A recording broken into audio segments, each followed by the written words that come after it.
अजितदादांसोबतचे काही शेवटचे क्षण, नेमकं त्यांच्यासोबत असं काय घडलं बघा एकाच व्हिडिओमध्ये सविस्तर माहिती.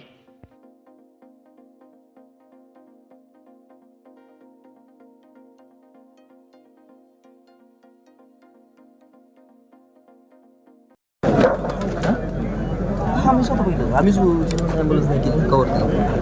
म्हणजे आधी सुरुवातीला 200 डिस्टन्सला वर होतं विमान. मग ते एवढं ह्याच्यावर रनवे कॅच झाला नाही. मग तिनं पहिला स्कर्व घेतला आणि दुसऱ्या स्कर्वला ती जास्त खाली आली. जास्त खाली आल्यावर तिला धावपट्टी आणि ह्याच्यात धुक्याच्या अंदाज आला नाही. तिनं काय केलं, ह्या साईडला म्हणजे बाहेरच्या साईडला असल्यामुळं ना रनवेला गेलीच नाही, त्यामुळे ती क्रॅश झाली. धावपट्टीच्या बाजूला म्हणजे ती 100% शुअर इथल्या याला आली नसणार आहे एअरपोर्टला.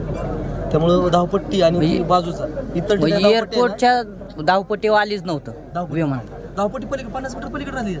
ती काय लोक आहेत ना त्याच्या पासून पलीकडे 20 मीटर अजून आहे. पायलटला अंदाज आला नाही. त्यामुळे किती जण होते काय? 6 लोक 6. 6. 2 वैमानिक होते का त्यातले? हे चेअर दादांची VIP चेअर. तारा जाऊ तुम्ही स्वतः हे करा. हा सुरुवातीला आम्ही सुद्धा किती किती वाजले तरी आम्हाला इथं पोहोचलं 3 मिनिटं. बॉडी किती वाजले? नाही काहीच म्हणजे डिझेल टँक उडत होता ना, त्यामुळे काही करता आलं नाही. डिझेल नाही टँक शरीर किती वाजले? तसं काय इथं डॉक्टरसारखं आपण एवढं 100 पण काही होप्स नव्हते. काही होप्स नव्हते. पण ती गरम असते म्हणून त्यात VIP आपलं SPUG उद्यापर्यंत त्यांनी हात लावला म्हणून बॉडीला कॅच पण करता आलं. स्किन वगैरे सगळं लूज झाले. बॉड्या कुठं नेल्यात सर? हॅलो, हाताच हे होतं ना ब्रेसलेट आणि ते दादाचे कपडे आहेत ना त्याच्यावर घेऊन ये आणि त्याला. सीट फेकली त्यामुळे नानांना सांग शेजारी. त्याला सेफ गार्ड असतं ना, सेफ गार्ड आहे ना, त्याच्यामुळे डिस्टन्स 30 ते 50 मीटरपर्यंत उडून जाते चेअर.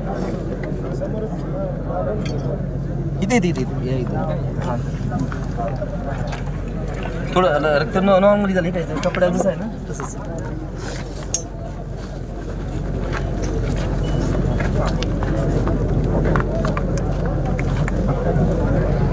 पायलटला ना अंदाज आला नाही. न्यू पायलट असं ना.